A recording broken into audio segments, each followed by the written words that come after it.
about, you know, how this all started. This is, I didn't know it was this. I don't think. We've grown a lot over This the is last beautiful. few years, yeah. And so this is just a main general purpose room. Right. Area groups, community groups use it. We give presentations here. Chess club meets here. Now, who came up with the idea? Well, there was a group of teachers, educators, parents, and just community members in '99, I think, that got together and you know, we're talking about what could be done to improve the education in the area. Because being such a rural area and low funding, you know, a lot of things aren't available. Right. And so it was originally with the idea of being possibly an alternative to high school or public schools.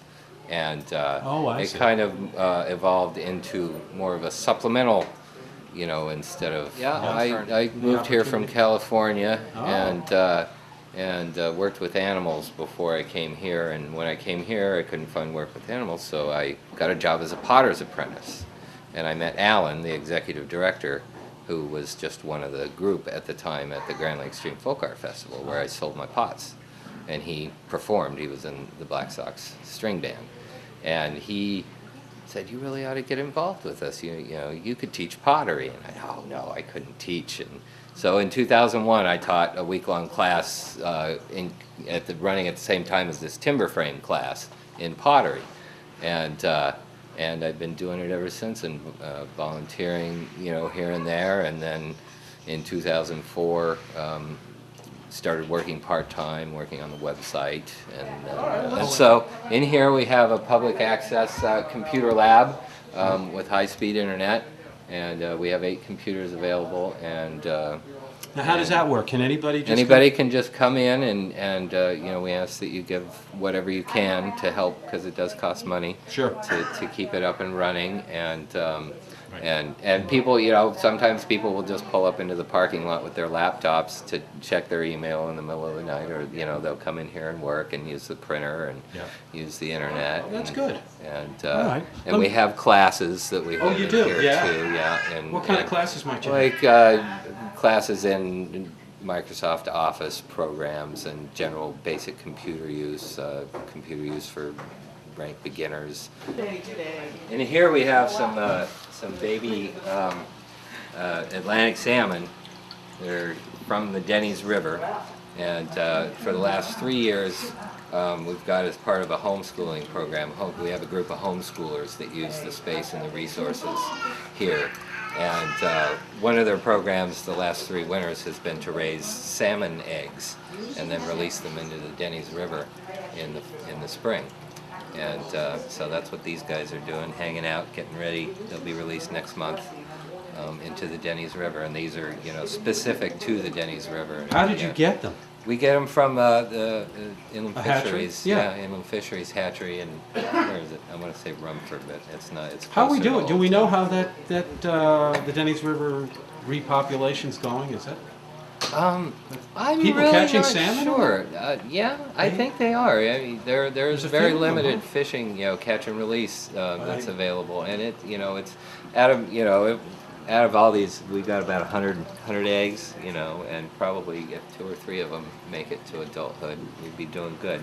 And there are lots of schools around here also do this, and you know, it's specific to different rivers, and so I think it's, you know, it's helpful, and if nothing else, it's a great education for people to know, Absolutely. you know, what goes on with these little guys.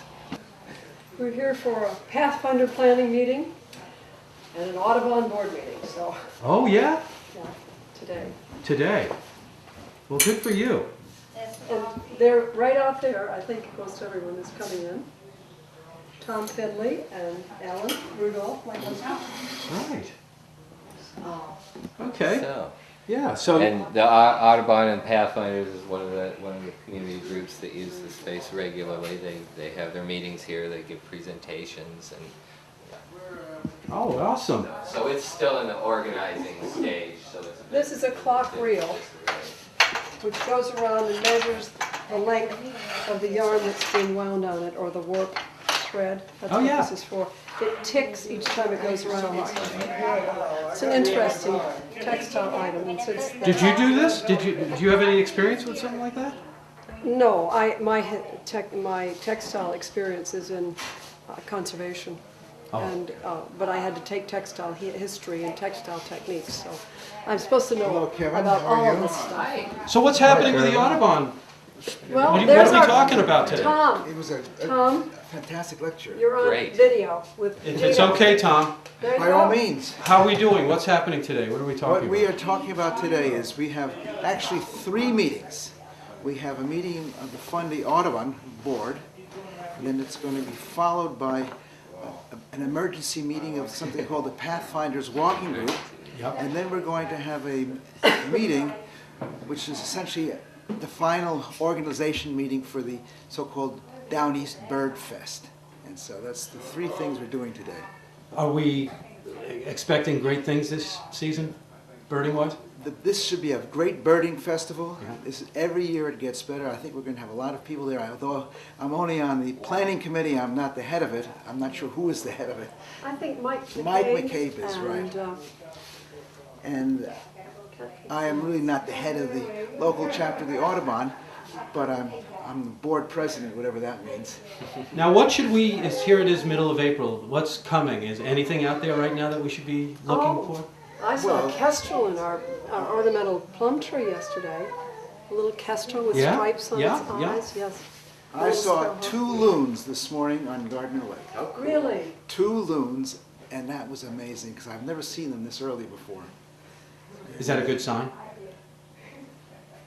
It's a sign that spring is here. I think we can look outside and see That's that. right. Yeah, it's This is the great. first day I've walked outside without a jacket.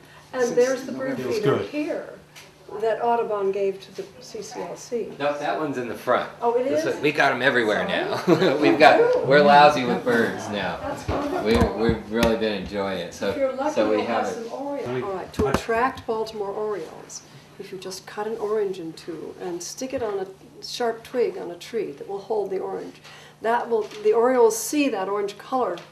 They even come to my daffodils, but the oranges are wonderful for attracting Orioles in the spring. So Good tip. we could put Excellent. oranges out all over Washington County. And I see don't know what if I've ever seen an Oriole around here. Oh, but there there are plenty of them. They come through, yes. All right. I see a lot of bald eagles in now, the though. in the apple orchards, and there are lots of apples around here. They're attracted to the apples too. Well, I will tell you, last night at the Fundy Audubon Yeah. meeting, we had a wonderful speaker. His name is Richard Hill, he's a retired professor of engineering at UMO. He was chairman of the department. He has lots of patents. More importantly, he's 90 years old, and his intellect is extremely keen, and he spoke about essentially what we can do in the future to ensure that we have adequate energy. And I won't discuss what he said because it was a little maybe over my head, but Anything stand out, though? A tip that a might... tip is, I think what he's really proposing is that we have to both conserve and we also have to look for new kinds of energy. And he says probably the only solution for humankind over the long run is nuclear power. And so Is some that people will agree right? with that. Wow, no. But he says there's newer ways to do it which might work. And I don't know because I'm not a physicist. I don't know if they will work, but I suspect they will. He talked about something called fast breeder reactors, which in conventional nuclear power plants you end up with all sorts of radioactive waste, most of which is those carbon rods that go into the pile. And he says you can extract those rods and then you can use them in a fast breeder reactor without touching the plutonium that's in them, and then you can, instead of having nuclear waste that might last for hundreds of thousands of years, they can be used up, the energy in them can be used up in maybe 200 or 300 years. And that was his point. Interesting.